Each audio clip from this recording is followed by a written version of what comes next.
I'm the type of guy who could go to McDonald's or Krispy Kreme, eat a huge meal and never gain weight. Maybe even lose a pound or two. People think, what the fuck? Every time I try to do that, I gain so much weight. And even my scale says error. The thing is, I hardly do any cardio either, and I can pull off a flat stomach and abs year round without much hard work. Now you're thinking, this video is probably way too good to be true. But all it comes down to is a little bit of mindful thinking. Knowing what you were doing at all times and absorbing the knowledge that I'm about to drop in this video. And if you guys stick to the end of this, I'm about to show you my ab routine that I've been doing since day one. Sound exciting? Let's get into it. Damn, my closet is looking messy. Sorry for that, guys. Number 2 is don't diet. Honestly, guys, diets don't work. They are not sustainable. When we deny the food choices that we want, it just leads to unhappiness. If I want that McDonald's burger or that white spot milkshake, I'm having it. End of story. You'll see me passing by you on the street, speeding to get that next meal. I fucking love food, and there's no way you'll see me dieting, especially to extreme measures. So do yourself a favor and get diets out of your head. Diets give you rules about when and what you should be eating, and that can be pretty stressful. Life is already stressful enough. If your goal is to simply lose weight and keep it off, or simply want to live a more healthy lifestyle, you need to make an overall permanent lifestyle change. One you can keep up with and don't hate every single day of your life. Because honestly, no one wants to live like that, and you'll give up so fast. Don't you remember the last diet you tried? How many of you guys actually keep eating after you're full? Man, I've been guilty of this in the past.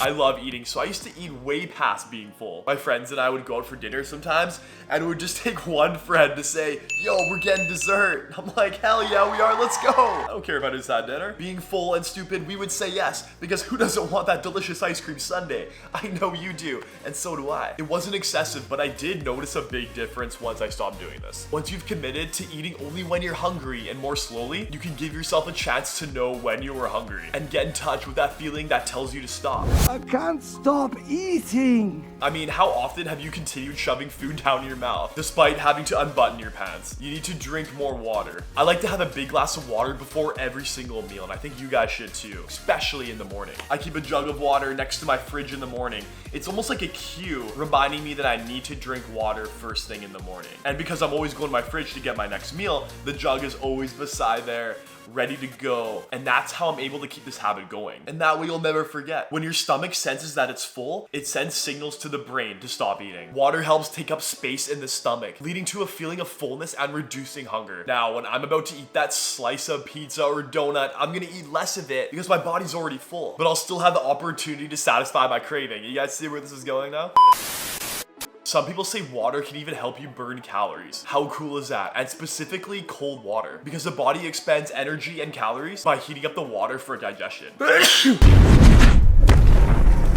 Now I want you guys to engage your core muscles. This is something I do all day. This makes your stomach appear flatter, and if you have a six-pack, it keeps it visible. Other than that, I just look bloated. And it helps keep good posture. There's so many benefits. To do this, pretend your navel is a magnet being pulled towards your spine. It may take some time to get used to, but I promise you will have a perfectly toned six-pack if you do this every day.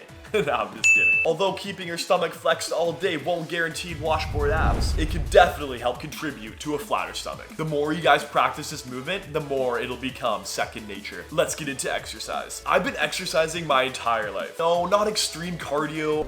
Don't say it. Don't you say it. Left. Come on! Or anything intense like waking up at 4 a.m. and running 20 miles. No one has time for that. I simply love weight training and some mild hiking or walking part of the time, but would never classify myself as an avid runner, or hiker for that matter. This is another way to eat what you love and get away with it. Some days I'll slam down pizzas, loads of cookies, because I've earned it with my training, and you always feel better doing it this way. You don't feel guilty. Start walking. Anyone can do that shit. Just don't walk up to the nearest In-N-Out burger just yet. Use junk food as a reward system. That's what I do. You did cardio or weight training one day? Sure, go get yourself an ice cream. It kind of makes it more fun. All right, let's get into my ab routine now. I feel like the cherry on top of all this is having a solid ab routine. I was pretty lazy at times with this, so it's not like you need to do this every day. I don't. There would be times where I'd be going months without doing an ab routine. But usually I try to train them once or twice a week, or honestly, maybe once every 2 weeks, sometimes even less. This will help tone your stomach and lead to an impressive six-pack if you take this video seriously. I remember back when I was younger, all I wanted in life was a six-pack. You know, for the girls, or to be better than all the guys. Not the best way of thinking, but I was young. I remember doing ab crunches and leg raises in my room till failure and wondering why I'm not seeing results. I was overworking myself and not being smart. It was a funny time. Checking myself out in the mirror every single day because this one girl in my class told me she liked guys with six packs. I knew I had to get one. I was like, damn, I need to get these things ASAP in order to win her heart. Funny thing is, she started dating some overweight guy after this. How tricky are girls? They say they want one thing and then they go for something else. Girls are full of tricks, aren't they? So aside from that, I ended up doing them for myself. I like to do 1 or 2 times a week, like I said, with a low rep day and a high rep day. That low rep day is usually with weights. I like to favor lower ab exercises more because they are way harder to build than your upper abs, because more people have an easier time building your upper abs. I'm sure you've noticed that. Shall we get into it? My high rep only day would consist of hanging leg raises,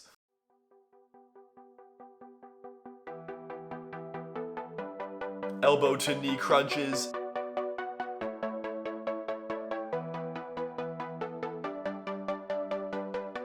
oblique twists,